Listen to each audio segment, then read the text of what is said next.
Donjons et Dragons est souvent considéré comme le père du jeu de rôle papier, et à sa création en 1974, il va marquer durablement toute une génération.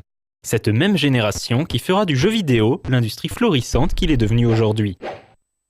Il ne faut donc pas s'étonner des multiples adaptations de D&D en jeu vidéo.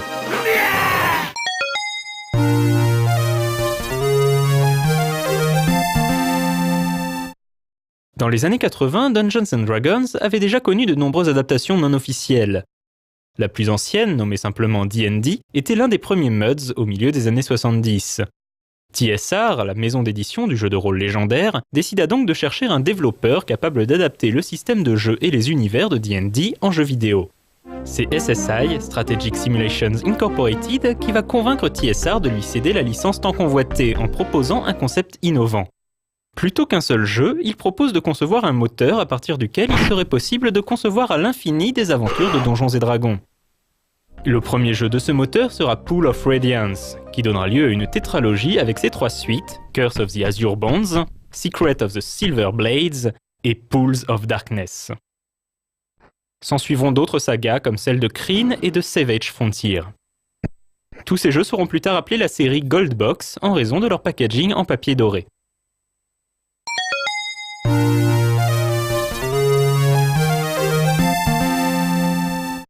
Le pinacle du moteur créé par SSI sera la création par le studio Stormfront de Neverwinter Nights, une coproduction entre SSI, TSR et America Online en 1991. Jouable entièrement en ligne, Neverwinter Nights préfigure déjà les MMORPG modernes. C'est d'ailleurs pour ce statut de précurseur du jeu en ligne que son designer, Don Daglow, sera récompensé par un Emmy Award en 2008. Neverwinter Nights fut finalement fermé en 1997 par AOL au grand désarroi de sa communauté de joueurs. Ce n'est donc pas pour rien que BioWare choisit de reprendre le nom en 2002.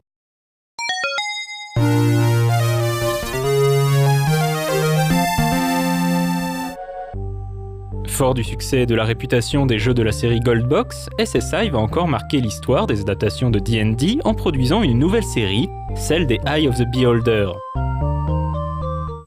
Conçu par le studio Westwood, Eye of the Beholder est un dungeon crawler en vue subjective à la manière des Wizardry et autres Might and Magic.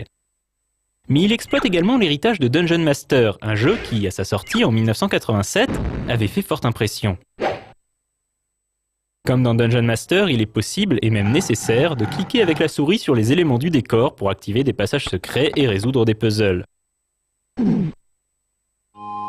Eye of the Beholder engendrera 3 épisodes, tous 3 basés sur le même moteur et un concept similaire. Dans le premier jeu, il faudra éradiquer le mal qui se terre sous la cité de Waterdeep. La suite mettra le joueur aux prises avec le culte maléfique du temple de Darkmoon. Et enfin, le dernier chapitre proposera d'explorer les ruines hantées de la cité légendaire de Myth Drannor.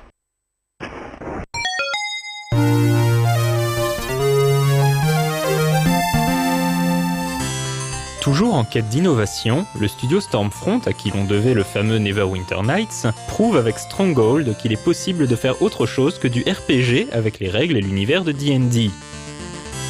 Stronghold, à ne pas confondre avec le jeu plus récent portant le même nom, est en fait un jeu de stratégie en temps réel, dont le concept n'est pas sans évoquer The Settlers. Il s'agit donc aux joueurs de faire prospérer une cité et la défendre face aux hordes chaotiques qui la menacent. Le joueur doit également prendre en compte ses vassaux, des personnages tirés à la manière de héros de D&D ordinaire, mais qui devront chacun gérer une partie de la population. Complexe et riche en idées originales, Stronghold peut également se vanter d'être certainement le premier jeu de stratégie à utiliser une représentation en 3D.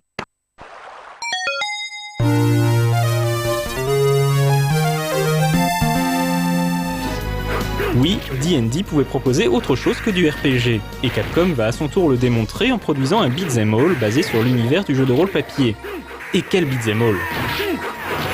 Tower of Doom place le ou les joueurs dans la peau d'aventuriers de D&D classique. On retrouve donc le clerc, le guerrier, le nain et l'elfe. Leur mission est de mettre un terme aux ambitions de Deimos, un vil nécromancien qui cherche évidemment à conquérir le monde. Le côté RPG, bien que light, n'est pas oublié. De nombreux embranchements et chemins alternatifs sont proposés, et les héros gagnent de l'expérience et des armes au cours de l'aventure. L'un des moments forts du jeu était l'affrontement, optionnel mais vraiment épique, avec un gigantesque dragon rouge. Par bien des aspects, Tower of Doom est le seul jeu qui égale, voire surpasse, le ténor du beat'em all médiéval fantastique, j'ai nommé Golden Axe.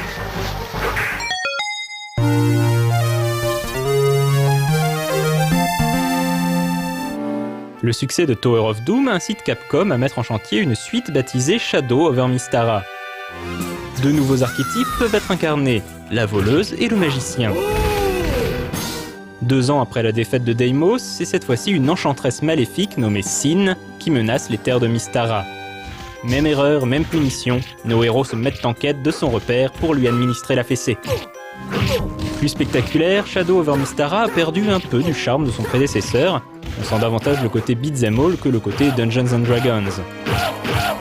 Pourtant, on retrouve aussi de nombreuses améliorations, notamment la possibilité de se battre avec 2 armes, différents looks pour les héros et quelques touches de second degré bienvenues. Quant au fameux dragon rouge, il reprend bien sûr du service, plus énervé que jamais.